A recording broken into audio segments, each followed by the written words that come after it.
ऐसे क्या कहते हैं वाटर क्वालिटी स्टैंडर्ड, ये जो एक्ट है वो इस बोर्ड को एम्पावर करता है, इतना मतलब पावर देता है कि ये लोग वाटर क्वालिटी को इस क्या कहते हैं वाटर क्वालिटी का जो स्टैंडर्ड है वो तय करते हैं कि मतलब मान लीजिए कोई इंडस्ट्री है, वहाँ से जो पानी निकल रहा है, गंदा पानी जो वेस्ट निकल रहा है, तो वो कितना मतलब उसकी क्वालिटी क्या होनी चाहिए, कहीं ऐसा तो नहीं है कि वो बहुत ज़्यादा मतलब टॉक्सिक है, ठीक है ना। तो इसलिए वहाँ से पूरा एक सिस्टम होता है कि पानी को ट्रीटमेंट करके फिर रिलीज़ किया जाता है। तो ये लोग क्या है एक तरीके से वाटर की क्वालिटी को वाटर क्वालिटी के स्टैंडर्ड को सेट करते हैं, तय करते हैं। ये जो एक्ट है इसके ज़रिए से प्रोहिबिट किया गया है, रोका गया है कि जो पोल्यूटेंट है, ठीक है ना, वाटर के अंदर जो पोल्यूटेंट है वो प्रिस्क्राइब्ड स्टैंडर्ड से ऊपर नहीं होना चाहिए। कोई इस इंडस्ट्री है वो अपने यहाँ से वेस्ट वाटर को क्या है रिलीज़ कर रही है, उसके जो पोल्यूटेंट्स हैं प्रिस्क्राइब्ड स्टैंडर्ड से ज़्यादा नहीं होना चाहिए, तो उसको ये एक्ट रोकता है, ठीक है। ऐसे क्या है इसके अंदर इंस्पेक्शन के लिए भी मतलब एम्पावर दिया गया है,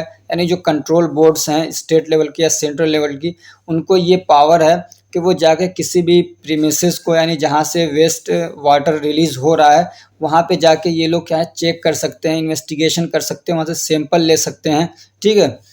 और फिर क्या है अगर वहाँ पे कोई गड़बड़ी हो रही है तो उस उनके अगेंस्ट वो क्या है एक्शन भी ले सकते हैं, ऑफेंसेस तय कर सकते हैं और फिर उसके अकॉर्डिंग पेनाल्टीज भी ये लगा सकते हैं।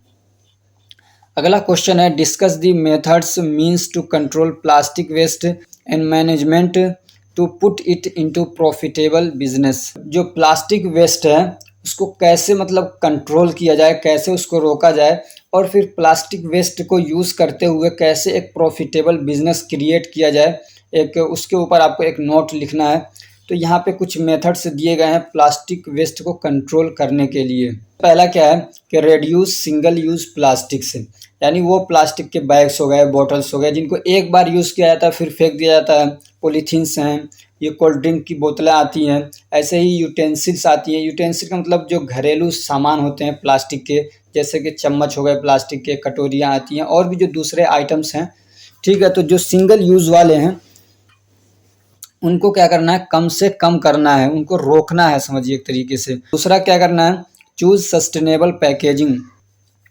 तो सस्टेनेबल पैकेजिंग का क्या मतलब है, या वो आइटम ऐसा हो यानी बैग वगैरह बॉटल्स वगैरह के लिए जो हम लोग यूज़ करते हैं तो उसके अंदर प्लास्टिक की मात्रा कम हो, कोई दूसरी चीज़ उसके अंदर ऐसी हो जो आसानी से डिग्रेड हो जाती हो, आसानी से गल जाती हो। या तो फिर आप ये कह सकते हैं कि वो जो पैकेजिंग मटेरियल्स हैं वो इको फ्रेंडली होना चाहिए, ठीक है ना। इको फ्रेंडली मतलब उस हमारे इन्वायरमेंट को, हमारे इकोसिस्टम को उससे नुकसान न पहुंचता हो, आराम से गल जाते हों, सड़ जाते हों, ठीक। तीसरी चीज़ क्या ध्यान देना है, हम लोगों को वो प्रोडक्ट चुनना है यानी अपने यूज़ के लिए, बेचने के लिए, ठीक है अपने यूज़ के लिए, बेचने के लिए, दूसरों को सामान वगैरह देने के लिए वो प्रोडक्ट हमको चुनना चाहिए जो कि रिसाइकिलेबल हो, यानी उसको रिसाइकिल किया जा सकता हो, या तो फिर क्या है वो बायोडिग्रेडेबल हो, और क्या है रीयूज़। हमको खुद भी चाहिए कि जो प्लास्टिक के पॉलीथीन्स हैं, जो भी चीज़ें हैं, तो हमको एक बार यूज़ करके फेंकना नहीं चाहिए। अगर वो मतलब इस काबिल है कि उसको दोबारा यूज़ किया जा सकता है तो उसको दोबारा से यूज़ करना चाहिए। ऐसे क्या कहते हैं जो रिसाइक्लिंग प्रोग्राम्स हैं उनको प्रोमोट करना चाहिए, सपोर्ट करना चाहिए उनको, ठीक है। या क्या कहते हैं जो रिसाइक्लिंग या जो लोकल रिसाइक्लिंग प्रोग्राम्स होते हैं उसमें पार्टिसिपेट करना चाहिए।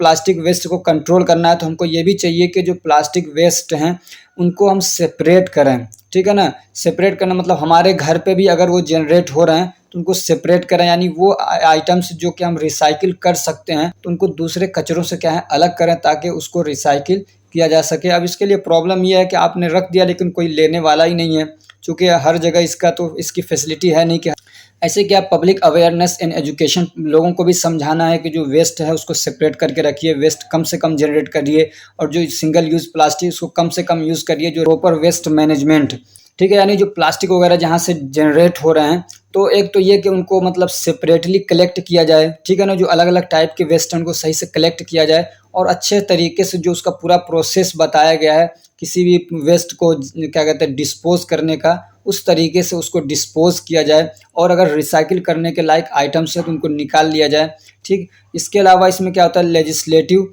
एंड पॉलिसीज़, कुछ कानून और कुछ पॉलिसीज़ बनानी पड़ेंगी इसको रोकने के लिए। तो गवर्नमेंट ने इसके लिए तो पूरा रूल बना ही रखा है, बहुत तगड़ा पेनाल्टी भी लगा रखा है, लेकिन लोग फिर भी नहीं मानते हैं। इसके लिए कि वो लोगों को मतलब इसके बारे में इसका क्या नुकसान है वो मालूम नहीं है, ठीक है ना।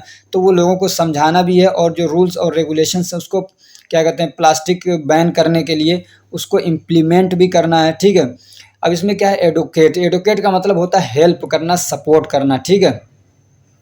तो हम लोगों को भी चाहिए कि हम लोग गवर्नमेंट की जो पॉलिसीज़ हैं उसको सपोर्ट करें, उसको हेल्प करें, लोगों से मनवाएं, ठीक है। अगर उसको बैन कर रही है सरकार तो उसको मतलब बैन कर रही है तो उसको सपोर्ट करें ज़्यादा से ज़्यादा, ठीक है। और सिंगल यूज़ प्लास्टिक को कम से कम करें और जो सरकारी ऑफिसर्स हैं उनको चाहिए कि वो फाइन भी लगाएं, ऐसे लोगों को पकड़ें और चेक करें खूब ज़्यादा से ज़्यादा। ऐसे क्या है रिसाइकिलिंग एंड अपसाइकिलिंग, ठीक। और जो क्या कहते हैं प्लास्टिक वेस्ट है उसको रिसाइकिल किया जाए, या तो सेम आइटम बनाया जा सकता है या उससे कुछ दूसरा आइटम बना दिया जाए, ठीक है। तो ये रिसाइकिलिंग और अप रिसाइकिलिंग भी होना चाहिए। अगला क्वेश्चन है राइट शॉर्ट नोट ऑन। ये दो टॉपिक्स हैं, इनके ऊपर शॉर्ट नोट लिखने के लिए कई बार पूछ लेता है। नेशनल इन्वायरमेंट पॉलिसी और दूसरा है ISO 14000, ठीक है। ये क्या होता है इसके बारे में एक इंट्रोडक्शन पूछता है। तो नेशनल इन्वायरमेंट पॉलिसी क्या है, अलग अलग टाइप के नेशनल इन्वायरमेंट पॉलिसी बने हुए हैं और बनते रहते हैं वो, तो ठीक है। जो पहले बन चुके हैं उनके बारे में हम लोग थोड़ा बहुत देख लेते हैं, 4-5, तो आपको एक आइडिया मिल जाएगा। तो आप इस पर क्या है इस तरीके से आपका एक नोट ये तैयार हो जाएगा, ठीक। तो national action plan on climate change 2008, 2008 के अंदर एक पॉलिसी बनाई गई, वो है नेशनल एक्शन प्लान, ठीक है, on climate national action plan on climate change.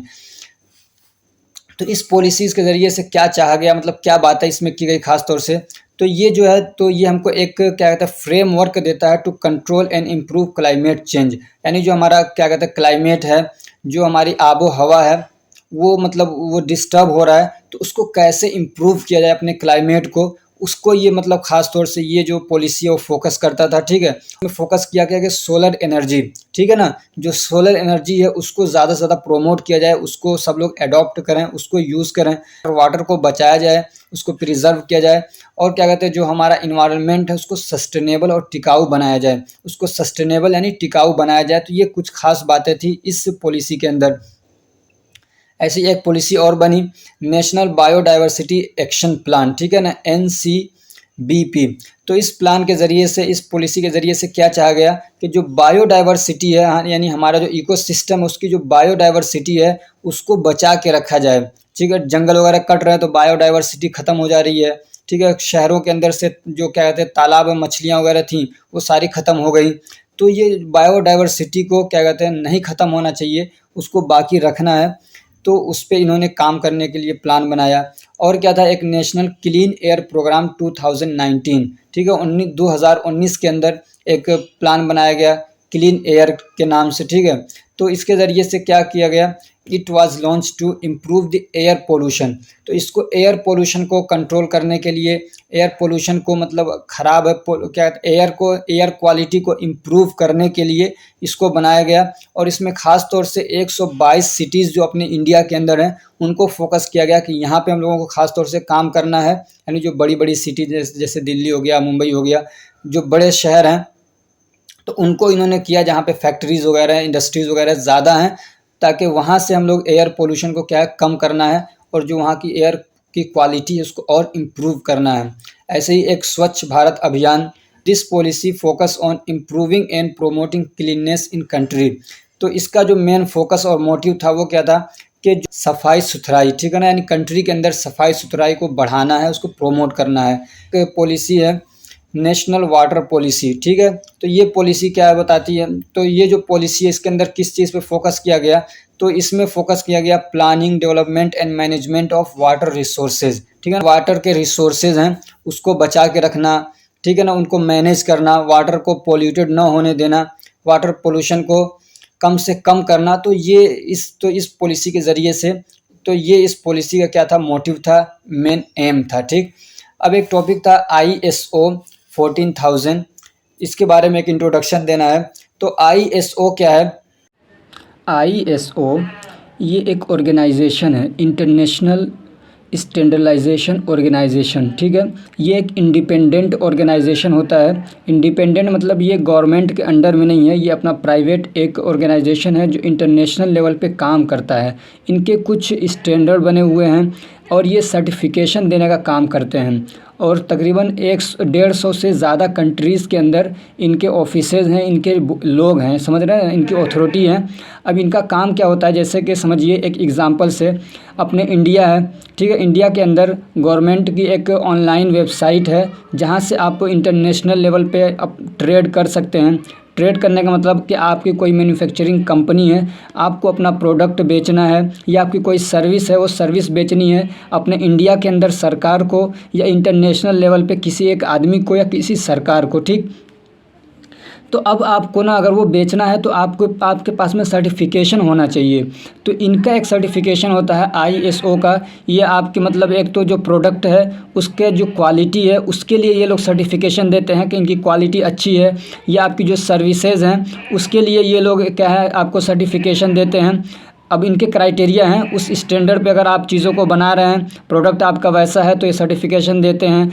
और ऐसे ही ये क्या कहते हैं पोल्यूशन, जैसे कि आपकी मैन्युफैक्चरिंग कंपनी है तो वहाँ से जो पोल्यूशन जनरेट हो रहा है वो क्या कंट्रोल में है, वो स्टैंडर्ड जो बताया गया है उसके अंडर में है या नहीं है, तो उसके लिए भी ये लोग क्या है आपको सर्टिफिकेशन देते हैं। जैसे कि इंडिया के अंदर है गवर्नमेंट ई मार्केट प्लेस, ठीक है ना, GEM आता है, गवर्नमेंट ई मार्केट प्लेस, ठीक है। तो उस पर आप अगर अपने सर्विसेज वगैरह को बेचना चाहते हैं, अपने प्रोडक्ट को एनलिस्ट करना चाहते हैं तो आपको इसके सर्टिफिकेशन की ज़रूरत पड़ती है। अपने एक ऑर्गेनाइजेशन है वो क्या इन्वायरमेंटल मैनेजमेंट सिस्टम के लिए बहुत सारे स्टैंडर्ड बनाती है। यानी हमारा इन्वायरमेंट को मान लीजिए हमको इम्प्रूव करना है, सब मान लीजिए किसी शहर के अंदर या किसी स्टेट के अंदर बहुत ज़्यादा एयर पोल्यूशन है, ठीक। अब उसको कंट्रोल करना है तो एक ऑर्गेनाइजेशन है ISO, ठीक है ना। उनके पास जाएंगे और उनसे बात करते हैं, उनको बताते हैं कि ऐसी ऐसी बात है, इतना पोल्यूशन हो रहा है तो हम लोग कैसे इसको कंट्रोल करें। तो उसका काम ही इसी चीज़ में है, उस पर उन्होंने पढ़ाई किया है, रिसर्च किया, ऐसे आदमी रखे हैं। तो वो लोग फिर क्या करते हैं आपको पूरा स्टैंडर्ड बताते हैं, पूरा तरीका बताते हैं कि कैसे आपको कौन कौन से स्टेप्स लेने हैं कि आप अपने इन्वायरमेंट को अच्छा कर सकते हैं, एयर पोल्यूशन को कंट्रोल कर सकते हैं, उसकी क्वालिटी को इम्प्रूव कर सकते हैं। अलग अलग टॉपिक्स को लेके इन्होंने अलग अलग क्या है स्टैंडर्ड्स बना रखे हैं। अगला क्वेश्चन है explain green house effect. Green house effect क्या होता है उसको एक्सप्लेन करना, ये बचपन से आप पढ़ते आ रहे हैं, ठीक है। तो green house effect is a natural process. ये क्या है एक नेचुरल प्रोसेस होता है that helps keep the earth warm, जिसकी वजह से क्या है ज़मीन को अर्थ को गर्म रखा जाता है, ठीक है। It works like a blanket. ये एक ब्लैंकेट के तरीके से समझिए काम करता है, यानी जो हमारा प्लेनेट है उसको चारों तरफ से घेरा हुआ है, ठीक है ना, ठीक।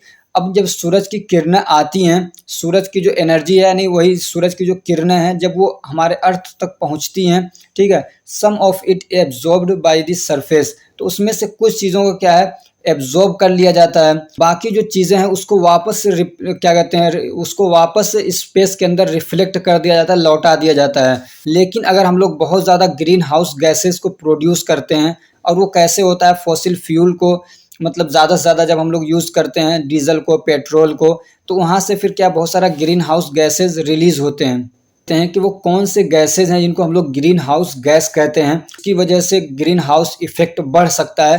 तो उसमें एक आता है कार्बन डाइऑक्साइड, ठीक है, दूसरा आता है मीथ, ये सबसे मतलब क्या कहते हैं सबसे कॉमन है और सबसे मेन है कार्बन डाइऑक्साइड। उसके अलावा ऐसे मीथेन हो सकता है, नाइट्रस ऑक्साइड हो सकता है, ठीक है।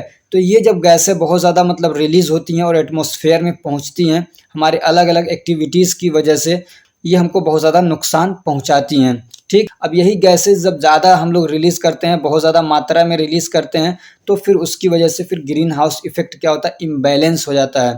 तो ये हमारे एटमॉस्फेयर के अंदर बिल्ड अप होता है यानी जमा होने लगता है, ठीक है। और जब ये ज़्यादा मात्रा में जमा होने लगता है तो जो हमने अभी पढ़ा कि हमारे अर्थ को घेरे हुए हमारा एटमॉस्फेयर है वो कमज़ोर पड़ने लगता है, ठीक है। इसकी वजह से यानी ये जो गैसेज हैं ग्रीन हाउस गैसेज हैं उसकी वजह से जो हमारे अर्थ का ब्लैंकेट है जो इसको घेरे हुए है वो कमज़ोर पड़ने लगता है, एंड ट्रैपिंग मोर हीट, और वो क्या है फिर सूरज से बहुत ज़्यादा गर्मी को ट्रैप करने लगता है। एक तो ये कि थोड़ा बहुत लेता था, बाकी को रिफ्लेक्ट कर देता था, लेकिन अब उसके अंदर से ये जो क्वालिटी थी वो कम पड़ जाती है, वो कमज़ोर हो जाता है और बहुत ज़्यादा क्या है, वो हीट को अपने अंदर एब्ज़ॉर्ब कर लेता है, रोक के रखता है, ट्रैप कर लेता है, ठीक। और फिर उसकी वजह से जो हमारा प्लेनेट है वहाँ पे गर्मी बढ़ जाती है और फिर उसी गर्मी को हम लोग बोलते हैं कि ग्लोबल वार्मिंग हो गया है, ठीक है ना। ये हमेशा सुनते होंगे कि ग्लोबल वार्मिंग का खतरा बढ़ रहा है, तो वो क्या होता है, ये पूरा प्रोसेस होता है। आगे आपको लिखना है write a note on eco friendly materials, यानी वो कौन से मटेरियल्स हैं हमारे इन्वायरमेंट को, हमारे इकोसिस्टम को फ़ायदा ही पहुंचता है, कोई नुकसान नहीं पहुंचता। जैसे को फ्रेंडली मटेरियल्स वो मटेरियल्स होते हैं जिनको इस तरीके से यूज़ किया जाता है कि जो हमारा इन्वायरमेंट है उससे नुकसान उसको कम से कम पहुंचता है और हमारे इन्वायरमेंट की क्वालिटी को सस्टेनेबल बना के रखता है। अब यहाँ पे कुछ एग्जांपल्स देख लेते हैं हम लोग ऐसे मटेरियल्स के जो कि इको फ्रेंडली हैं।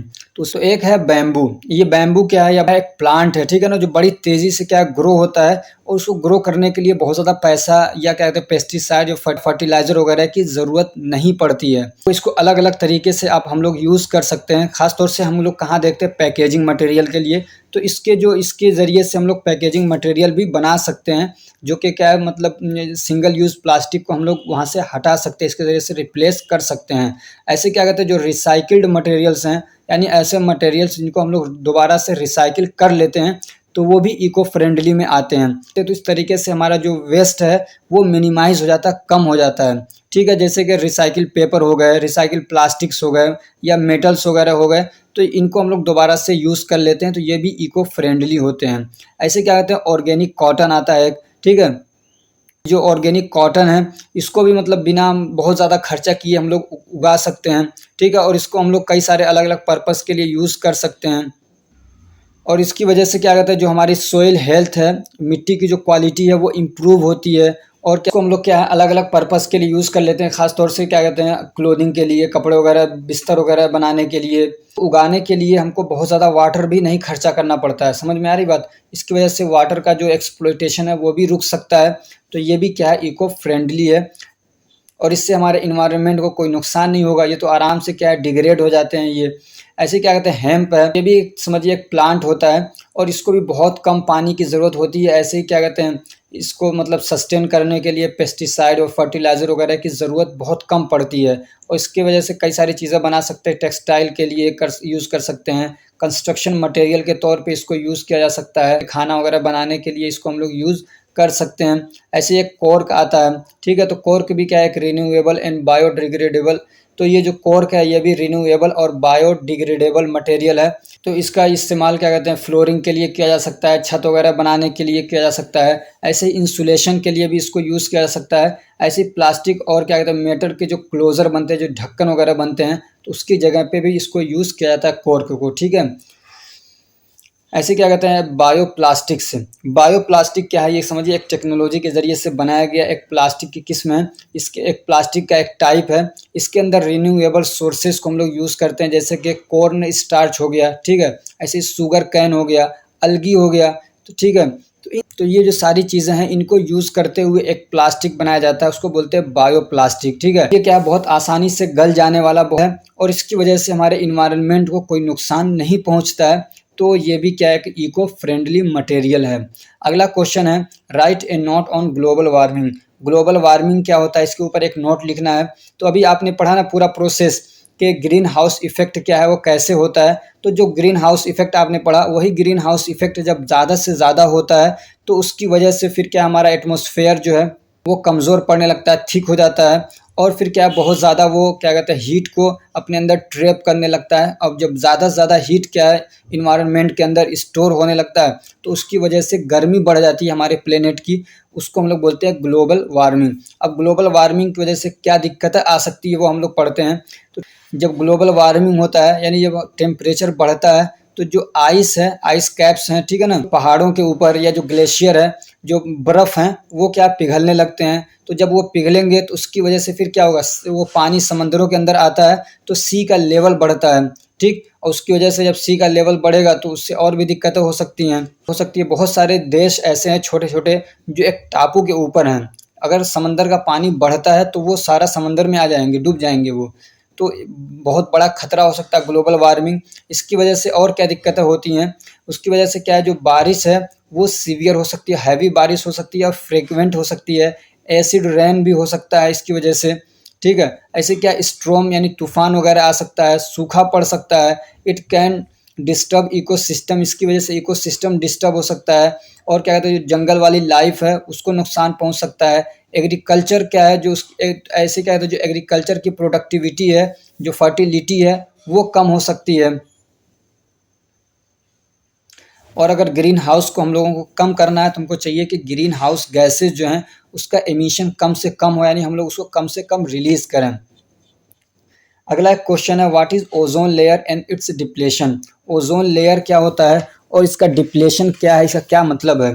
तो ओजोन लेयर क्या है, जो हमारा एटमॉस्फेयर है उसी का एक हिस्सा होता है, ठीक है, जिसको हम लोग स्ट्रेटोस्फेयर बोलते हैं। और ये जो हमारा एटमॉस्फेयर है और ये जो क्या कहते हैं ओजोन लेयर है, ये हमारे मतलब सरफेस से यानी हमारी ज़मीन से कितनी दूरी पे होता है, तो तकरीबन अलग अलग जगहों के हिसाब से 10 से 50 किलोमीटर की दूरी पे हो सकता है, ठीक। It contains A high concentration of ozone molecule. और ये जो पूरी लेयर है उसमें है क्या, तो ये ओजोन की क्या मॉलिक्यूल्स हैं, ठीक है ना। O3 ओजोन की क्या पूरी मॉलिक्यूल्स होते हैं, तो उसके ज़रिए से एक लेयर बनता है। Which play a crucial role in protecting life on earth. और अर्थ के ऊपर हमारे लाइफ को प्रोटेक्ट करने में ये बहुत ही इंपॉर्टेंट रोल प्ले करता है, यानी ओजोन लेयर। ये क्या करता है, एब्जॉर्ब करता है और फिल्टर करता है जो अल्ट्रा वायलेट रेज आते हैं। समझ में आ रही बात, यानी जो सूरज से बहुत सारी किरणें आती हैं तो उसमें एक होता है अल्ट्रा वायलेट रेज, ठीक है। तो उसको ये क्या करता है, एब्जॉर्ब कर लेता है और उसको फिल्टर करके तब भेजता है, यानी जो उसके अंदर नुकसान पहुंचाने वाली चीज़ें हैं उनको रोक लेता है और फिर उसको भेजता है ये। अब डिप्लेशन ऑफ ओजोन लेयर क्या है, तो ये समझिए कि जो ये ओजोन लेयर है अगर ये कमज़ोर पड़ जाता है तो उसी को हम लोग बोलते हैं डिप्लेशन ऑफ ओजोन लेयर। अब ये कैसे होता है, तो कुछ केमिकल्स या कुछ गैसेज ऐसे हैं जिनको हम लोग बोलते हैं ओजोन डिप्लेटिंग सब्सटेंस, ODS, ठीक है। तो जब ये एटमॉस्फेयर में जाते हैं तो ये ओजोन लेयर को ख़राब कर देते हैं। अब उसमें कौन सी गैसें हैं खास तौर से, तो उसमें द मोस्ट सिग्निफिकेंट ODS यानी ओजोन लेयर को जो डिप्लेट कर रही हैं, उसको कमज़ोर कर रही हैं, उसमें कौन सी आती हैं, तो एक में एक आता है क्लोरोफ्लोरोकार्बन्स, एक आता है हाइड्रोक्लोरोफ्लोरोकार्बन्स। ये दो मेन हैं। इसके अलावा ऐसे ही क्या कहते हैं, जो हेलोन्स हैं, कार्बन टेट्राक्लोराइड्स हैं या मेथाइल क्लोरोफॉर्म है, तो ये सब भी क्या है, डिप्लेट करते हैं ओजोन लेयर को। ये जो गैसेज है वो कहाँ से निकलते हैं, इनको कहाँ पे हम लोग यूज़ करते हैं, तो जो एरोसोल आता है उसके अंदर इन गैसों को यूज़ किया जाता है। ऐसे क्या कहते हैं, जो हमारा रेफ्रिजरेटर है उसके अंदर उसमें ये गैसेज यूज़ होते हैं। ऐसे कुछ सॉल्वेंट्स वगैरह होते हैं वहाँ पे होते हैं। ऐसे क्या कहते हैं, जो फायर एक्सटिंग्विशर होता है तो वहाँ पे ये गैसेज यूज़ होते हैं। और जब हम लोग इन चीज़ों को ज़्यादा से ज़्यादा यूज़ करते हैं तो उसकी वजह से ये गैसेज ज़्यादा रिलीज़ होंगे और फिर ओजोन लेयर जो है वो हमारा ख़राब होता है, उसका डिप्लेशन होता है। अब ये कैसे होता है, इसका थोड़ा सा मैकेनिज्म आप समझ लेते हैं तो अच्छा है, नहीं समझे तो कोई बात नहीं। तो जब ये ODS जो हैं, जब ये हमारे स्ट्रेटोस्फेयर के पास में पहुंचते हैं तो ये क्या करते हैं, क्या होता है, they are break down by sunlight. तो सनलाइट के ज़रिए से ये लोग टूट जाते हैं, ठीक है। और ये जब टूटते हैं तो वहाँ से क्लोरीन और ब्रोमाइन एटम्स ये लोग रिलीज़ करते हैं। अब ये जो एटम्स हैं ना, ये बड़े ख़तरनाक होते हैं, बड़े डेंजरस होते हैं, किनके लिए, ओजोन मॉलिक्यूल्स के लिए, ठीक है। तो ये ओजोन मॉलिक्यूल्स के साथ में रिएक्ट करते हैं और फिर एक केमिकल रिएक्शन होता है और उसकी वजह से जो ओजोन है वो डिस्ट्रक्ट हो जाता है, वो डैमेज हो जाता है। एक क्लोरीन या ब्रोमाइन का जो एटम है वो हज़ारों ओजोन मॉलिक्यूल को क्या है, डीएक्टिवेट कर सकता है। समझ में आ रही बात, एक क्लोरीन का एटम हज़ारों ओजोन मॉलिक्यूल को क्या है, डीएक्टिवेट कर सकता है, उनको डिग्रेड कर सकता है, ख़राब कर सकता है। और जब क्या कहते हैं ओजोन लेयर का डिप्लेशन होता है, वो डैमेज हो जाते हैं, डिस्ट्रक्ट हो जाते हैं, तो फिर उसकी वजह से बड़ी सारी दिक्कतें क्रिएट होती हैं। अल्ट्रा वायलेट बी, ठीक है ना, अल्ट्रा वायलेट बी जो रेडिएशन है वो रिलीज़ होने लगता है, वो क्या है, अर्थ तक पहुंचने लगता है आसानी से। और फिर उसकी वजह से क्या होगा, स्किन कैंसर हो सकता है, कैटरेक्ट हो सकता है, ठीक है, मोतियाबिंद हो सकता है। ऐसे ही कहते हैं वीकेंड इम्यून सिस्टम हमारा वीक हो सकता है। ऐसे जो प्लांट्स वगैरह हैं या जो मरीन इकोसिस्टम है उनको भी बहुत ज़्यादा नुकसान पहुंचता है इनकी वजह से। एक क्वेश्चन है, define acid rain and its causes. काफ़ी आसान क्वेश्चन है और आप बचपन से आप इसको भी पढ़ते आ रहे हैं, ठीक है। तो एसिड रेन क्या है, तो ये भी एक टाइप की बारिश ही है। दैट हैज़ बिकम एसिडिक, और लेकिन वो क्या होता है, एसिडिक होती है due to certain pollutants in atmosphere, atmosphere में कुछ पोल्यूटेंट्स की होने की वजह से वो क्या हो जाता है, एसिडिक हो जाता है, तो उसको हम लोग बोलते हैं एसिड रेन। तो अब ये पोल्यूटेड कैसे होता है, तो हमें हमारी कुछ एक्टिविटीज़ की वजह से होता है कि हम लोग जो फॉसिल फ्यूल्स हैं उनको यूज़ करते हैं, कोल हो गया, ऑयल्स हो गए या गैसेज हो गए, ठीक है, उनको हम लोग ज़्यादा से ज़्यादा यूज़ करते हैं, तो फिर कुछ गैसेज रिलीज़ होते हैं, जैसे कि सल्फ़र डाइऑक्साइड हो गया, नाइट्रोजन ऑक्साइड हो गया, ठीक है, कार्बन डाइऑक्साइड तो होता ही है। जो गैसें हैं जब ये वाटर के साथ में, ऑक्सीजन के साथ में, या जो और दूसरे क्या कहते हैं सब्सटेंस एटमॉस्फेयर के साथ में, उनके साथ में जब रिएक्ट करती हैं तो फिर क्या बनाती हैं, सल्फ्यूरिक एसिड बन जाता है या तो फिर नाइट्रिक एसिड बनता है, ठीक है। जब सल्फ्यूरिक एसिड और नाइट्रिक एसिड बनता है तो वो एटमॉस्फेयर के अंदर रहता है, और जब बारिश होती है तो ये सब्सटेंसेस क्या है, उस बारिश के बूंदों के साथ में, ठीक है ना, रेन ड्रॉप्स के साथ में वो नीचे आते हैं, तो उसी बारिश को हम लोग बोलते हैं एसिड रेन। कॉजेज हैं जिनकी वजह से होता है, तो एक तो फॉसिल फ्यूल हम लोग यूज़ करते हैं, यही मेन कॉजेज हैं। क्या कहते हैं, कुछ इंडस्ट्रियल प्रोसेस हैं तो उनकी वजह से भी क्या है, ये गैसेज रिलीज होती हैं, कार्बन डाइऑक्साइड हो गया, नाइट्रोजन ऑक्साइड हो गया, सल्फर डाइऑक्साइड हो गया। ऐसे क्या कहते हैं, जो ट्रांसपोर्टेशन इमिशन है, जैसे गाड़ियों के ज़रिए से जो गैसेज रिलीज होते हैं, तो उसकी वजह से भी ये हो सकता है। अब अगर एसिड रेन होता है तो उसकी वजह से क्या होगा, तो इसकी वजह से हमारा जो इन्वायरमेंट है वो डैमेज होगा, इकोसिस्टम डैमेज होगा। अब ये जो जब डैमेज होते हैं तो उससे हमारी बहुत सारी दिक्कतें क्रिएट होती हैं। ख़ास तौर से जो एक्वेटिक इकोसिस्टम है, जो पानी के अंदर इकोसिस्टम है, वो अफेक्टेड होते हैं। उसकी वजह से और क्या होंगे, और जो प्लांट्स वगैरह हैं वो अफेक्टेड होते हैं, जो हमारी फसलें हैं वो ख़राब हो सकती हैं, और उसकी वजह से हमारे हेल्थ को भी नुकसान पहुंच सकता है। अगला क्वेश्चन है, discuss the effect of pollution on health, यानी अगर पोल्यूशन होता है तो उस पोल्यूशन की वजह से हमारे हेल्थ को क्या नुकसान पहुंचता है। कभी क्वेश्चन ऐसे पूछ सकता है कि discuss the effect of air pollution, तो आप आगे पीछे पढ़ चुके हैं इसको। ऐसे कभी ऐसे पूछ लेता है कि वाटर पोल्यूशन की वजह से क्या दिक्कतें होती हैं, एयर पोल्यूशन की वजह से क्या दिक्कतें होती हैं, नॉइज़ पोल्यूशन की वजह से कौन सी दिक्कतें होती हैं, ठीक है। तो ये सब मैं पीछे पढ़ा चुका हूँ आपको। ये लास्ट क्वेश्चन है। तो पोल्यूशन की वजह से अलग अलग दिक्कतें हमको हो सकती हैं। तो एक क्या है, रेस्पिरेटरी प्रॉब्लम हो सकते हैं, ठीक। अब जो एयर पोल्यूशन है उसकी वजह से खास तौर से हमको क्या है, जो रेस्पिरेटरी प्रॉब्लम्स हैं वो होते हैं, ठीक है ना। चूँकि वो हम लोग जब एयर को लेते हैं सीधे हमारे लंग्स में जाते हैं और फिर वहाँ पे इरिटेशन कॉज करते हैं, उस एरिया को सेंसिटिव बना सकते हैं, तो उसकी वजह से क्या अस्थमा हो सकता है, ब्रोंकाइटिस हो सकता है, सीओपीडी हो सकते हैं। तो एक बीमारी क्या हो जाती है हमारी, तो एक प्रॉब्लम क्या है, रेस्पिरेटरी प्रॉब्लम्स हो सकते हैं। दूसरा क्या, कार्डियोवास्कुलर प्रॉब्लम भी हो सकते हैं, इस वजह से हार्ट अटैक भी हो सकता है, समझ में आ रही बात, स्ट्रोक हो सकता है, ठीक है।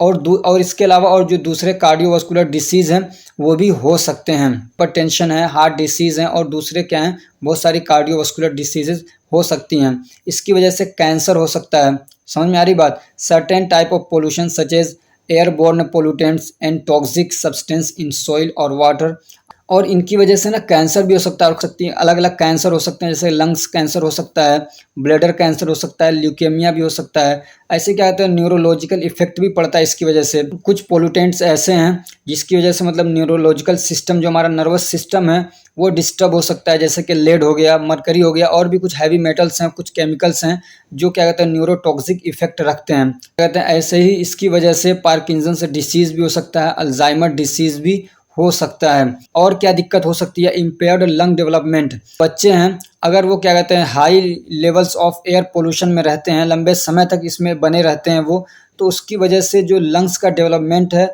वो भी नहीं होगा ढंग से, उनके लंग्स सिकुड़ जाएंगे, छोटे छोटे से रह जाएंगे।